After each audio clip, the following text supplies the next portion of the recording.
할렐루야. 아멘. 자, 우리 옆에 있는 분들과 인사하시기 바랍니다. 감기 조심하세요. 감기 조심하세요. 한마디 더 하세요. 영적 감기도 조심하세요. 영적 감기도 조심하세요. 감기에 걸리면 목이 따갑고 열이 나고 두통이 있고 집사람이 몸살 감기 걸렸는데 꼼짝을 못합니다. 영적인 감기에 걸려도 마찬가지입니다. 면역력이 약해지면 감기에 걸리는 거죠. 그래서 우리가 영적 체온을 항상 높여야 돼요. 기도와 말씀을 통해서 또 하나님 앞에 영적 체온을 올리시기 바랍니다. 오늘 이 말씀 중심에서 재벌 2세 굶어 죽다. 재벌 2세 굶어 죽다. 설교 제목 같지 않죠? 뉴스 헤드라인 같죠? 재벌 2세 굶어 죽다라는 제목으로 하나님 말씀 증거하겠습니다. 지난 3월 7일 동아일보 사회면에 헤드라인을 장식한 기사 제목입니다. 재벌 2세 굶어 죽다. 연 매출 8천억 원의 모기업 총수의 장남 김모 씨가 강남의 한 낡고 작은 지하방에서 홀로 쓸쓸히 죽어간 사건이 발생했습니다. 국립과학수사연구소에 의하면 사망 원인은 굶주림이라고 합니다. 재벌 아들이 굶어 죽다니 저는 믿어지지 않아 순식간에 그 기사를 읽어 내려갔습니다. 김 씨는 적어도 보름 동안 아무것도 먹지 못한 채 굶어 죽은 것으로 발표되었습니다. 아직도 왜 김 씨가 그곳에서 굶어 죽었는지 이유를 아는 사람은 아무도 없습니다. 더욱이 그는 미국의 아이비리그 대학을 나와 아버지의 사업을 이어받으려고 준비 중이었던 중에 이런 어처구니 없는 일이 발생해 김 씨의 부모조차도 믿기지 않는 듯 망연자실해하고 있다는 기사였습니다. 김 씨의 부모는 그가 부모의 간섭과 터치가 싫다고 6개월 전에 혼자 살고 싶다고 독립을 선언한 후에 일어난 일이라 더욱 안타까워하고 있습니다. 그가 부모를 떠난 지 불과 6개월 만에 맞이한 비보의 부모와 가족, 친지들은 모두 심통해하고 있습니다.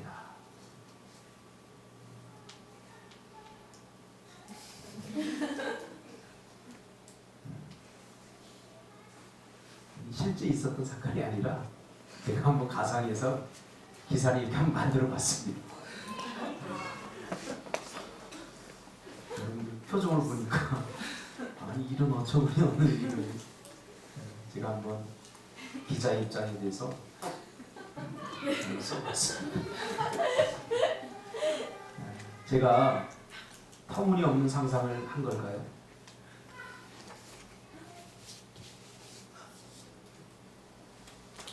재벌의 아들이 굶어 죽다니 도대체 이런 일이 현실에서 일어날 수 있겠습니까?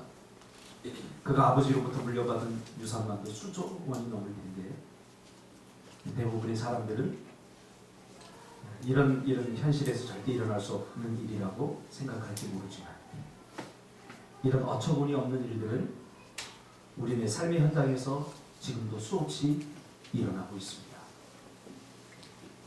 적어도 나는 아니야. 나라면 그런 어리석은 짓은 하지 않을 거야 라고 생각할지 모르지만 어쩌면 여러분도 지금 겪고 있는 일이기도 합니다. 예수님은 이미 지금으로부터 2000년 전에 한 비유를 통해서 이런 비극적인 일들이 일어날 수 있음을 우리에게 경고해 주셨습니다. 우리가 잘 아는 바와 같이 탕자의 비유입니다. 한 부자에게 두 아들이 있었습니다. 근데 둘째 아들이 어느 날 아버지를 찾아와서 아버지에게 자신의 분깃을 달라고 요구를 합니다. 이 분깃이란 아버지가 죽었을 때 그 자식에게 돌아갈 수 있는 재산의 목입니다.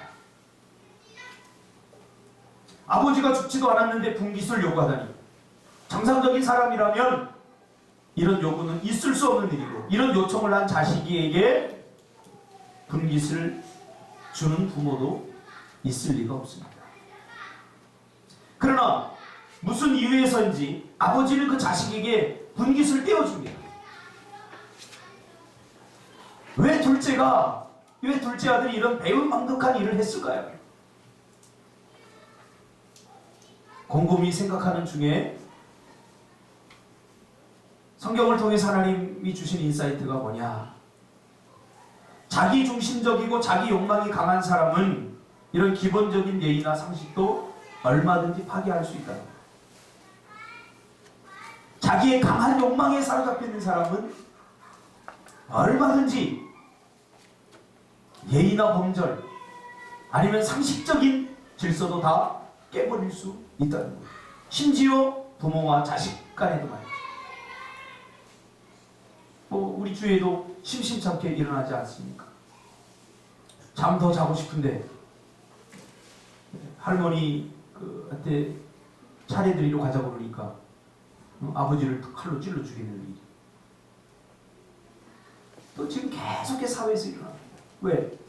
이미 성경에서는 이야기해주고 있는 부분이에요. 말세는 일어날 수 있는 모든 일들에 대해서 성경은 이야기해주는데 그 중에 하나가 뭐예요? 말세가 되면 사람들은 자기만을 사랑하며 자기를 사랑한다. 그 말은 뭐예요? 자기 중심적이 된다. 자기 자존심, 나만 중요하게 생각한다는 거예요. 내 것, 내 가족, 내 것들만 중요하게 생각하지 너에 대한 배려는 없어지는 세상이에요. 여러분, 이러한 세상을 행복한 세상이라고 말할 수 있겠습니까? 절대 그럴 수 없지요. 이 둘째 아들은 자기 마음대로 살고 싶었던 것입니다. 그는 아버지 집에서 아버지의 터치를 받으며 아버지의 훈계를 들으며 살고 싶지 않았던 거죠. 그는 자기가 원하는 대로, 자기가 하고 싶은 대로 누구도 자기 인생에 끼어들게 하고 싶지 않았던 것입니다. 그래서 우리 청소년들은요, 사춘기를 잘 지도해야 됩니다. 사춘기는 부모로부터 또 그 어떤 것으로부터 자기를 독립시키는 그러한 시기거든요. 이 독립하고 싶은 강한 열망이 있습니다.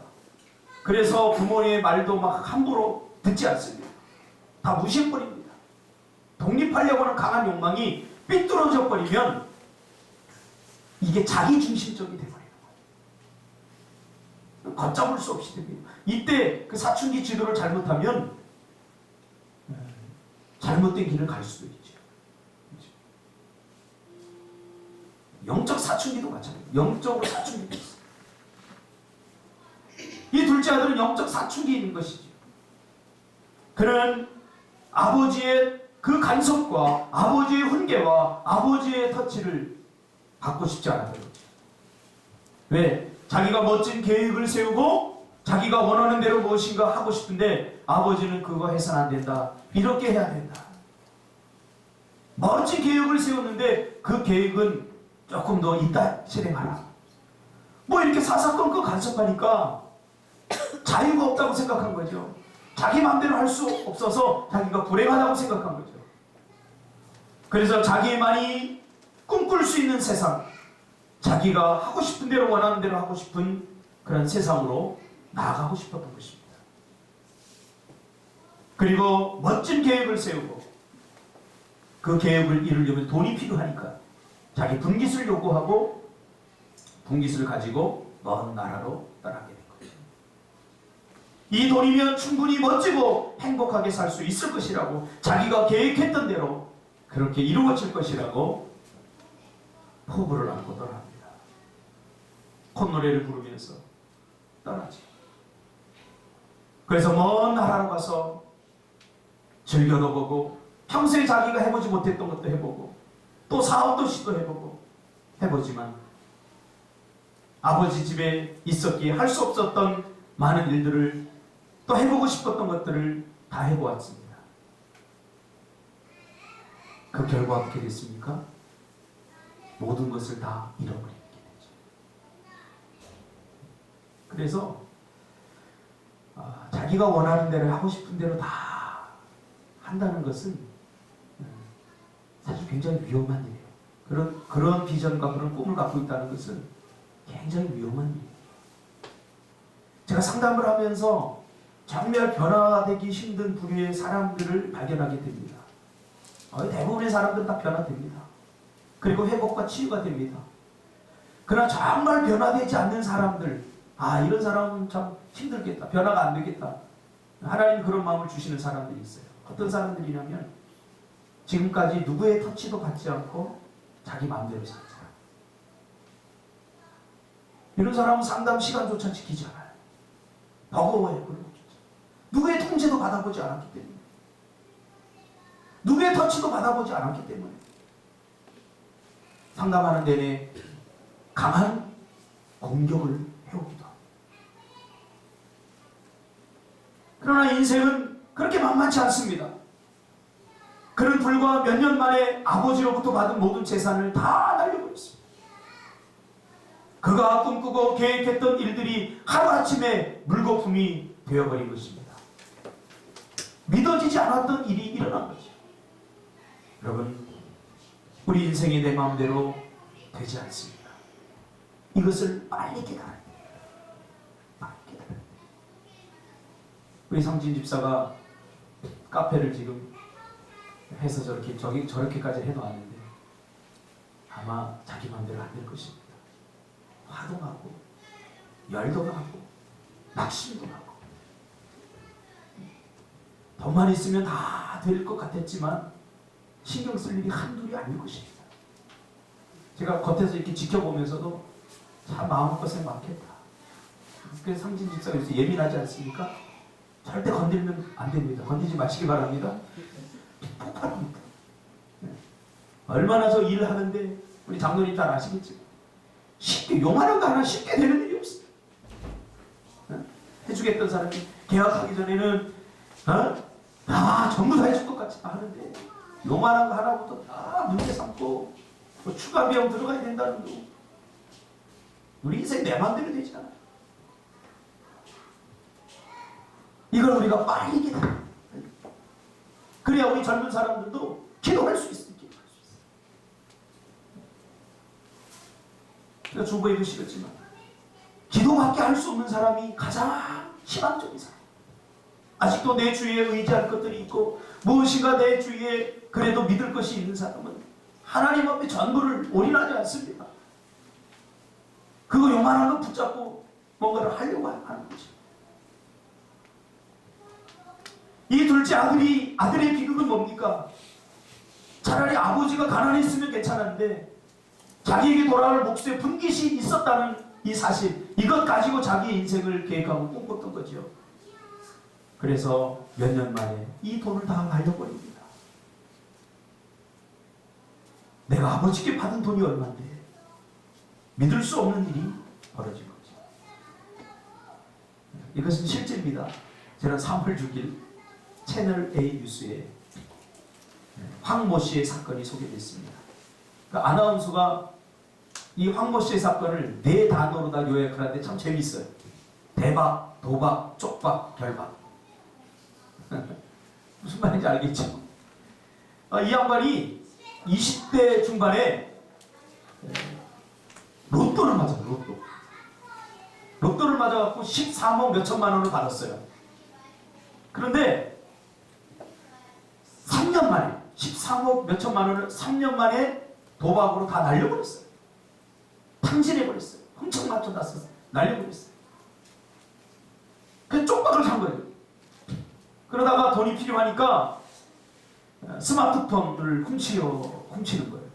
스마트폰 사러 가가지고 그 사람 다른 주위에 이렇게 다른 거 볼 때 싹 가지고 들고 나가고 무려 130개의 폰을 팔아서 1억 3천만 원의 부당 이득을 올렸어요.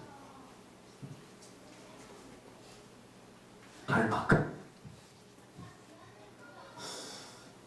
아마 이야기를 들으면 참 미친놈이다 이놈. 그런 생각을 할 겁니다.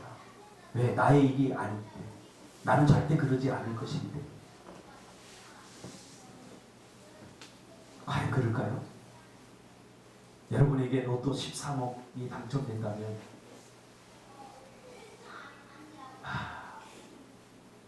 우리는 이 사람과 다를까요? 그래서 내가 지금까지 그 재미난 글을 쓴 사람이 있어요. 로또나 이런 복권에 당첨된 사람들의 삶을 추적해서 그 사람들의 삶이 어떻게 됐나 분석해 놓은 책을 제가 봤어요. 보니까 잘 된 사람이 있긴 있어요. 자기가 로또에 당첨됐다는 거 아무한테도 알리지 않고 은행에 집어넣고 그 돈 의지하지 않고 정말 필요할 때만 조금씩 꺼내 쓰면서 자기 가족 친지에게도 아무한테도 알리지 않고 사는 사람들이 있더라고요. 그런 사람들은 지금까지 그 돈을 굴려서 부자가 돼 있어요. 근데 대부분의 사람들은 뭐 수백억, 며칠 전에도 미국에 뭐 한 800억 복권 당첨된 사람이 10년 만에 살인자로 돌아오지 않았습니까? 이 쪽박을 찬 둘째 아들은 비참해졌습니다. 그래서 모든 것을 아버지의 그 모든 재산을 다 탕진해버리고 돼지들이 먹는 쥐염 열매로 하루하루를 연명하게 되고 돼지들이 먹는 쥐염 열매 그러니까 굉장히 뭐 궁금하죠? 저 같은 경우는 예전에 이런 설교를 들었을 때 쥐염 열매가 굉장히 궁금했어요. 야, 쥐염 열매가 뭐길래 이게 사실은 이게 먹을 수 없는 음식입니다. 제가 성교대에 가서 신해산을 오르면서 낙타를 타고 올라갔는데 낙타들이 가다가 갑자기 멈춰서 막 땅에서 먹어요. 캄캄한 새벽에 올라갔는데 아무것도 안 보이는데 그래서 야 얘네들이 무슨 풀 뜯어먹는 낙타 그리고 얼마나 맛있게 짭짭거리면서 얘네들이 먹더니 이런 소리 낙타도 이런 소리 냅니다. 태안 집사만 내는 게 아니라 이런 짭짭거리는 소리 낙타도 내요. 근데 날이 서서히 밝으면서 앞에 가다 보니까 뭐 이만한 덩어리들이 하나씩 있어요. 그 낙타들이 똥을 쌌는데 거기에 먹은 게 그대로 나온 게 뭐냐면 선인장을 먹은 거예요. 가시가 이렇게 삐쭉삐쭉 나온 거 있죠. 나중에 내려서 그 먹은 걸 이렇게 만져보니까 먹지도 못할 거예요. 먹을 수 없는 거예요. 근데 낙타들이 올라가면서 얼마나 목이 마르든지 그거라도 막 씹어가지고 그 갈증을 해결을 했더라고요. 이 지옥 열매는 그것밖에 못합니다. 죽지 못해서 먹는 거예요. 그런 열매. 아버지 없이도 잘 살 수 있겠다 싶었습니다. 그래서 아버지의 간섭이 싫었습니다. 아버지가 간섭하지 않는 곳으로 가면 더 행복하고 더 멋진 삶을 살 수 있을 것이라고 생각했어요. 마치 물고기가 날아다니는 새를 보면서 이 물이 나를 자유롭지 못하게 해. 그러면서 물을 나오는 순간 그 물고기가 죽듯이 기차가 레일 때문에 나는 마음대로 달릴 수 없어. 그러면서 그 레일을 벗어나는 순간 탈선이 되듯이 이 둘째 아들은 아버지의 간섭과 터치가 너무 싫은 거예요. 자기 자유를 속박하고 억압해서 자기가 자유하지 못하고 불행하다고 생각했던 거예요. 그래서 모든 재산을 가지고 자기 마음대로 살면 좋을 것 같았지만 행복할 것 같았지만 불과 몇 년이 못 돼서 모든 것을 탕진해버렸어요. 그리고 깨달은 것이 뭡니까? 아버지의 은혜를 비로소 깨닫게 됩니다. 아버지의 간섭과 아버지의 통제가 내 인생을 기름지고 풍성하게 하는 거다. 여러분 조심해야 됩니다.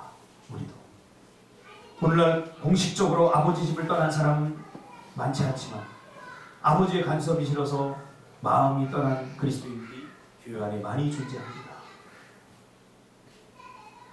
또 한번 종교를 가져보자 그래서 교회에 왔다가 교회는 너무 터치가 심해. 너무 간섭이 많아. 그래서 취미를 바꾸듯이 종교를 바꾸는 사람들 굉장히 많습니다. 지금 천주교나 불교가 교세가 많아지는 이유 중에 하나가 여러분 놀라지 마십시오. 교회 다녔던 사람들이 그쪽으로 옮겨가는 사람이 많이 있습니다. 교회 다녀보니까 너무 힘들어. 교회 다니면 터치가 너무 심해. 술도 먹지 말라, 담배도 피지 말라, 뭐도 하지 말라, 뭐도 하지 말라. 근데 똑같은 하나님을 믿는 천주교에 가니까 며칠 전에도 여기 가서 밥을 먹는데 우리 태안 집사 또래 된 아이들이 모여갖고 막 술 파티를 벌이면서 졸라게 어쩌고 저쩌고 하면서 막 떠들어대요. 가만히 내가 이렇게 들어보니까 여기 옆 동네 성당에서 온 애들이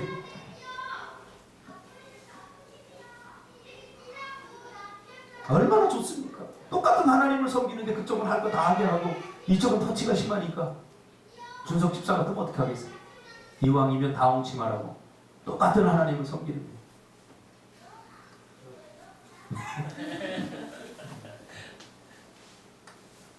너는 그럴지 모르지만 나는 생각을 좀 많이 해봐야 될 것 같아.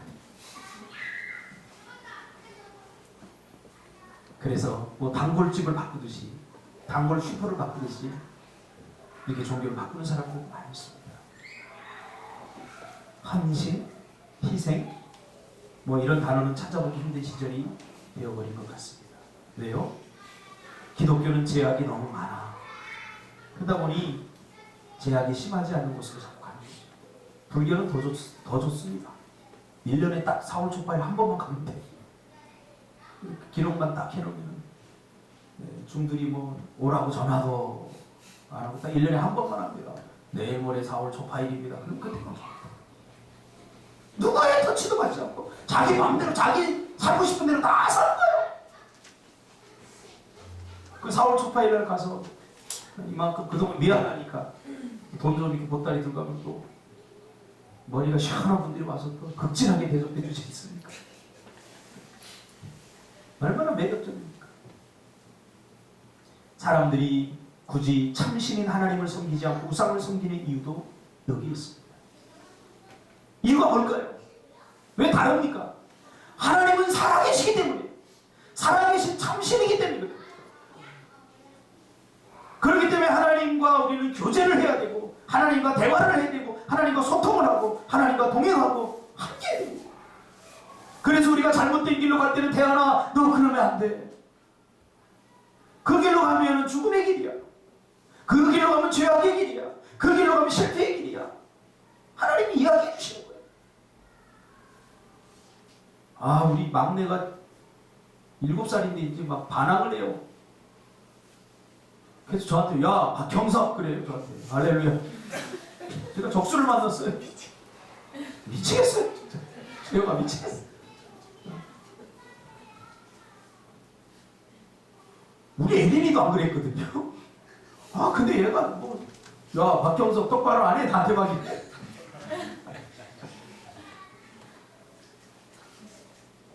왜 그런 줄 아세요?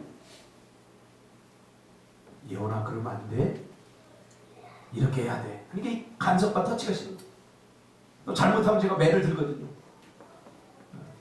그러니까 매 맞고 나서 나한테 복수를 하는 거예요. 박형석 이러면서.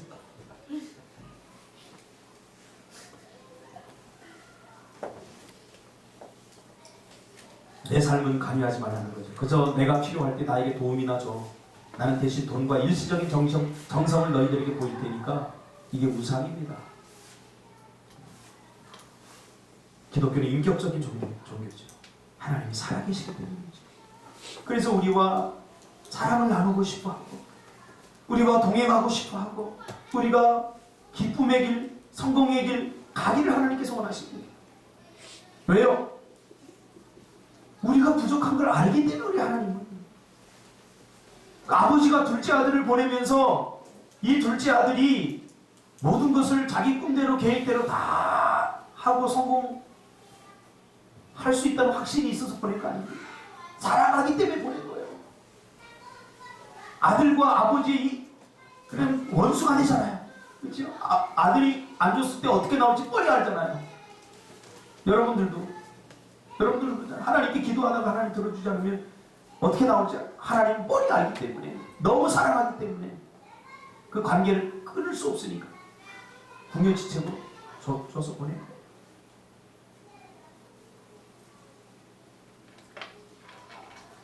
하나님 우리를 터치하시고 개입하시고 통치하시는 것은 우리가 너무나 부족하기 때문입니다.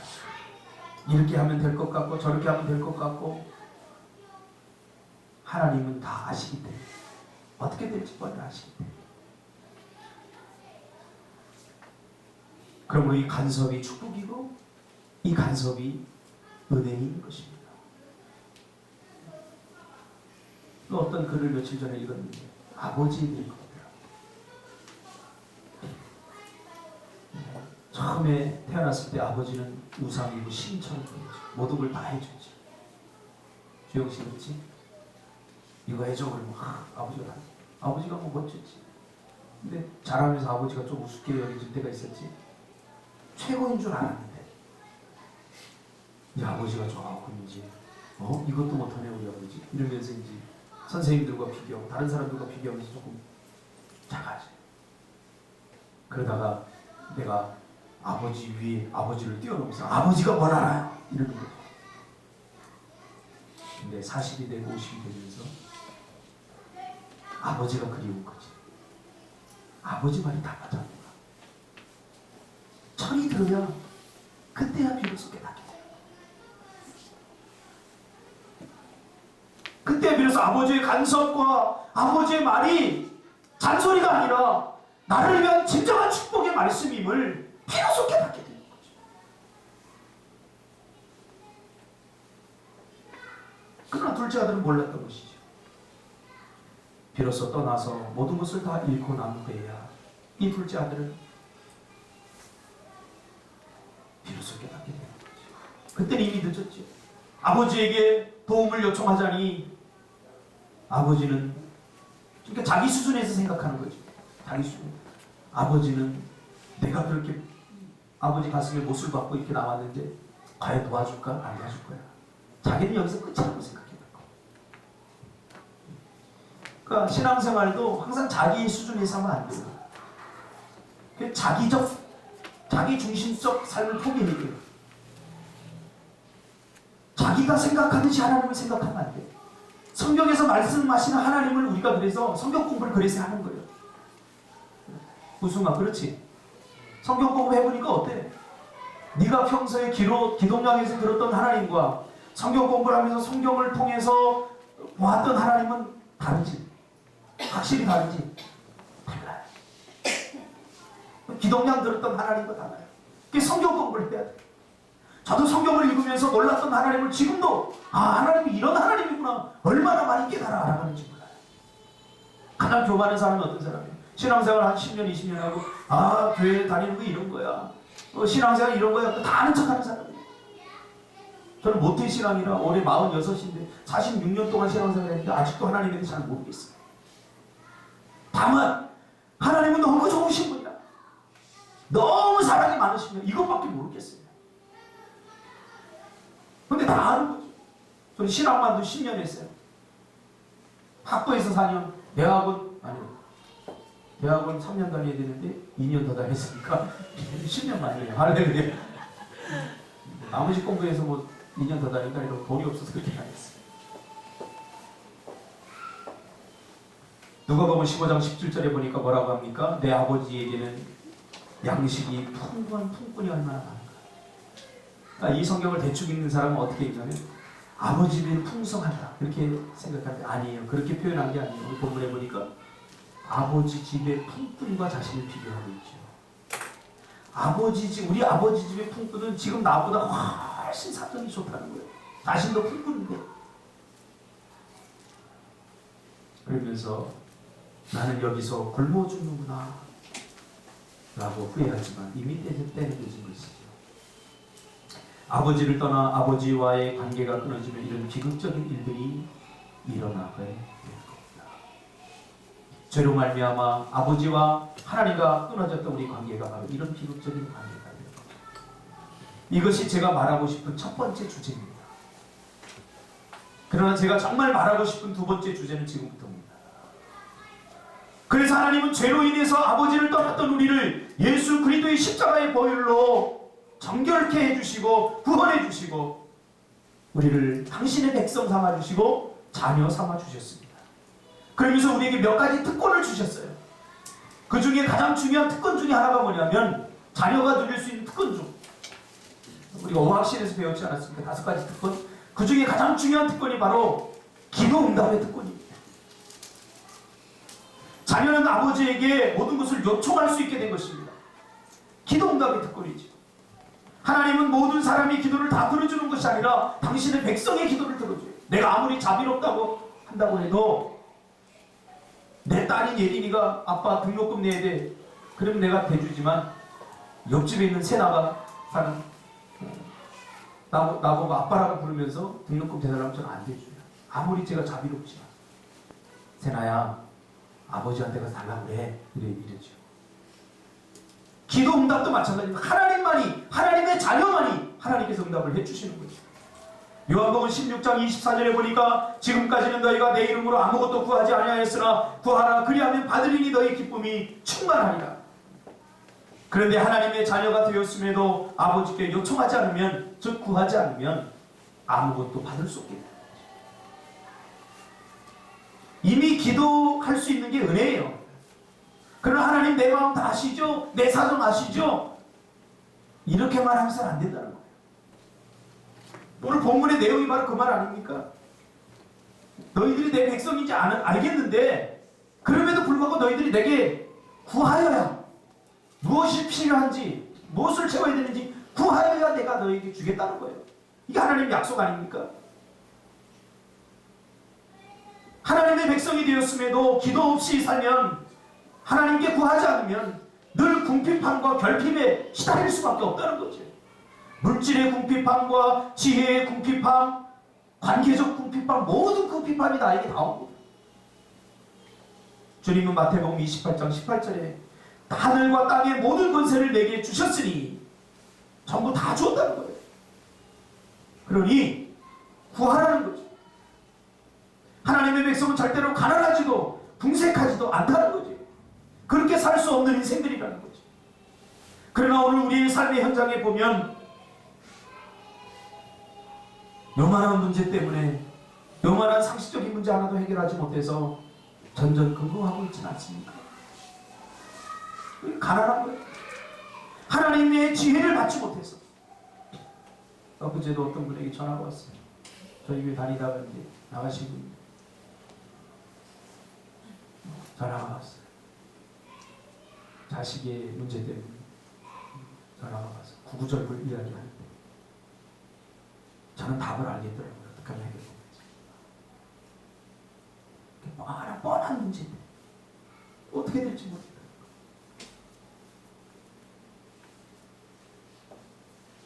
그래도 이스라엘 족속이 이같이 자기들에게 이루어 주기를 내게 구하여야 할지니라. 제가 그랬어요. 기도하세요.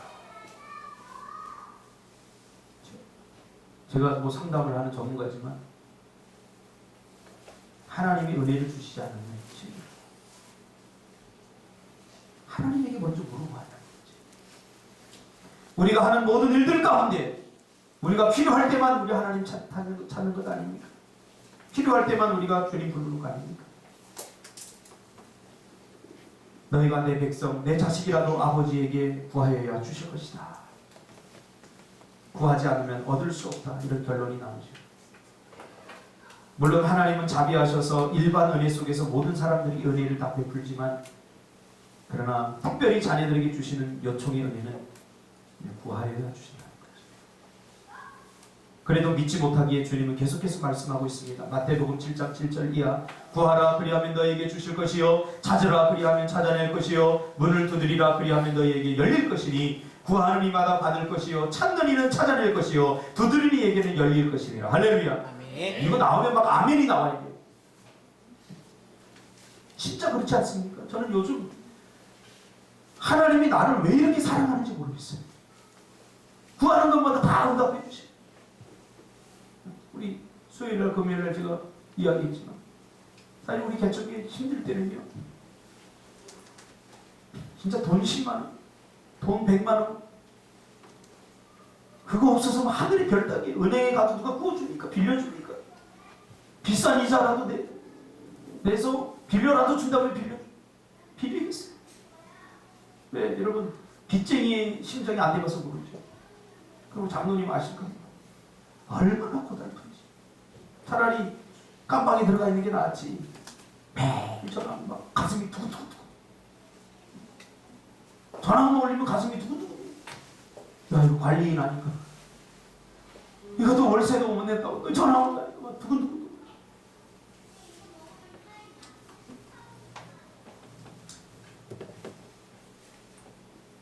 하나님께 기도하면 그 물질적인 문제도 다 해결해 주십니다.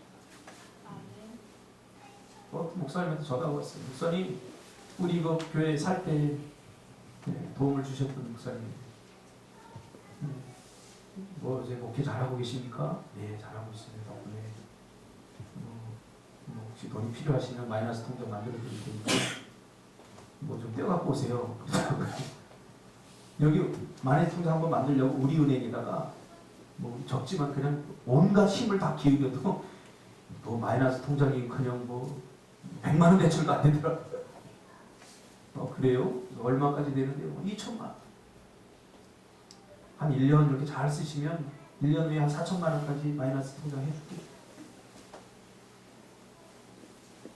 그래가지고 서류를 부려버려 준비해가지고 갔어요. 저는. 근데 갔더니 급하게 가느라고 내가 공사를 다 버려놓고만 해갖고 막 급하게 가느라고 도장은 집사람 도장을 갖고 갔고 총회 대표자 증명서를 떼어갔는데 이것도 원본을 떼어간 게 아니라 복사본을 떼어갔고 안 되죠. 여기 우리은행 그 옆에 가보세요. 그러면 다시 오세요. 괜찮아요. 괜찮아요. 다음에 바꾸세요. 나는요 사실 병원 가는 게 쉽지 은행 가는 게 제일 싫어요. 우리 집사람한테 물어보세요. 나는 가서 차라리 병원 가서 대수술 받고 말지 이 은행 가는 걸 제가 싫어요. 돈이 무서워요. 그래서 만들어 왔어요. 오면서 하나님 주시는 음성. 내가 그동안 이렇게 살아온 것들이 필름처럼 확 지나가더라고요. 내가 돈 그 몇 푼 학비 벌려고 새벽에 일어나 녹즙 배달했던 거 파지 주스가 팔았던 거 파지 그 할머니가 주스 팔아가지고 얼마 나오겠어요. 그 팔았던 다 합쳐가면서 야곱을 다 보여주면서 네 안에 있는 야곱의 근성이 사라졌습니다. 이제 하나님의 은혜 이스라엘이 되었다. 그런 마음을 주시면서 그전에는요 제 열심히 살았어요. 정말 안 되면 내가 뭐 녹즙이라도 돌려서 내가 학비하면 되지 이랬지. 기도하기보다는 내신 그때는 힘이 있고 뭐 20대니까 30대니까 못하는 거 없었어요. 구걸하는 사람들 뭐 이해가 안 갔어요. 저것들 자기네 힘으로 살지 왜 구걸해서 살아? 지금도 다 이해된 건 아니에요. 그래서 돈 1,000원만 주세요. 그럼 저 돌려버려요. 그런데 그렇게 살아온 나의 삶을 돌아보니까 참 힘들었어요. 이 몇 년 사이에 하나님께서 은혜를 부어주시는데 감당할 수 없어요. 하나님께서 우리 교회에 10가지 사업체에 대한 비전을 주셨어요. 너희 중에 누가 아들이 떡을 달라면 돌을 주며 생선을 달라고 하는데 뱀을 줄 사람이 있겠느냐? 너희가 악한 자라도 좋은 것으로 자식에게 줄 줄 알거든. 하물며 하늘에 계신 너희 아버지께서 구하는 자에게 좋은 것으로 주시지 않겠느냐? 어제 베컴을 오픈했습니다. 보기에는 초라해 보여요. 근데 어제 개업예배 드리고 나서 오신 우리 집사님들이 나한테 덕담 한마디씩 하라고 그러니까 삼진 집사님들 누구? 스티브 잡스? 스티브 잡스는 네? 차고에서. 누구? 차고에서 시작했다. 자꾸 가로막고 내서 앞서 나가지 말니까. 스티브 잡스는 이거보다 더 초라한 차고에서 시작했는데 형 스티브 잡스보다 훨씬 보니까 좋은 것 같으니까 더 잘 될 거야. 그렇게 얘기를 해주더라. 할렐루야. 얼마나 쉽니까. 형 찾기 시작하죠. 카페도 뭐 더 좋게 하면 얼마나 좋겠습니까. 이렇게 찾기 시작하죠. 하나님께서 내 시작은 미약하였으나 나중은 참대해지리라는 말씀을 주셨어요. 그렇게 될 줄 믿습니다. 아멘. 할렐루야. 아멘. 그래서 평생 살아가면서 하나님의 가장 좋은 것이 하나님에게로부터 온다는 사실을 여러분 잊지 마시기 바랍니다. 아멘. 너는 내게 부르짖어라 내가 내게 응답하겠고 네가 알지 못하는 크고 비밀한 일을 내게 보이리라. 기도하면 크고 은밀한 것도 응답받습니다. 아멘. 할렐루야. 아멘. 열왕기하 6장에 보면 아람왕 베나다시 번번이 이스라엘을 치려고 하는데 번번이 지는 거예요. 아무리 생각해도 이해가 안 가요. 왜? 이스라엘은 전쟁 무기도 변변이 없고 분명히 병력도 없고 싸움도 못하고 자기네 나라는 이 아람 왕은 얼마나 대단합니까? 지금으로 말하면 미국과 같은 엄청난 군사력을 갖고 있는데 번번이 지는 거예요. 도대체 이유를 모르겠어요. 그래서 첩자를 시켜가지고 야, 왜 도대체 이스라엘이 우리를 번번이 전쟁에 이기는지 한번 알아봐라. 딱 보냈더니 첩자가 딱 와서 하는 말이 거기 이스라엘에 엘리사라고 하는 사람이 있는데 그 사람 때문에 우리가 지는 거예요. 아, 이런 미친놈아, 한 사람 때문에 어떻게 우리가 질 수 있느냐. 그 사람이 아무리 걔가 싸움을 잘한다고 해도 어떻게 우리의 전차를 그들이 이길 수 있겠느냐. 그러니까 제 얘기 들어보세요. 아, 글쎄 제가 갔더니 이 엘리사가 골방에 들어가서 기도를 막 하는데 우리가 비밀 작전 회의를, 왕과 우리 참모들이 비밀 작전 회의를 하고 딱 하는 것을 하나님이 이 엘리사에게 다 가르쳐줘가지고, 아, 아람 군대가 이쪽으로 온다고 다 거기 숨어있다 기습을 하는 거예요. 그렇죠? 병력이 적을 때는 기습 작전밖에 없어요. 그러니까 작전을 하나님께 다 가르쳐준 거예요, 엘리사에게. 그러니까 번번이 지는 거예요. 그러니까 우리가 아무리 은밀한 곳에 들어가서 작전을 짜고 계획을 세워도 우리는 절대로 엘리사가 있는 한, 엘리사가 있는 이스라엘을 이길 수 없습니다. 이렇게 말해요. 그러니까 베나단이 화가 나가지고 그가 어디 있느냐? 예, 저기 도단성에 있습니다. 그래? 그 엘리사 한 사람 잡으려고 아람 군대 전체를 보내버리죠. 수십만을 보내갖고 그 도단성을 겹겹이 세 겹이나 포위해버려. 여러분, 우리가 기도하면요, 하나님이 은밀한 것도 보여주십니다. 그래서 기도하지 않는 한 민족보다 기도하는 한 사람이 더 강한 줄 믿습니다. 아멘. 기도하는 한 사람이 되시길 바랍니다. 아멘. 기도 없는 것에는 늘 부족한 투성입니다. 지혜가 부족하고, 물질이 부족하고, 능력이 부족하고, 행복이 부족하고, 기쁨이 부족하고, 감사가 부족하고, 이거 다 기도 없을 때 나타나는 현상들입니다. 에베소서 3장, 우리가 구하거나 생각하는 모든 것에 더 넘치도록 능히 하실 이에게 기도하시기를 주님의 이름으로 축복합니다. 아멘. 기도하겠습니다.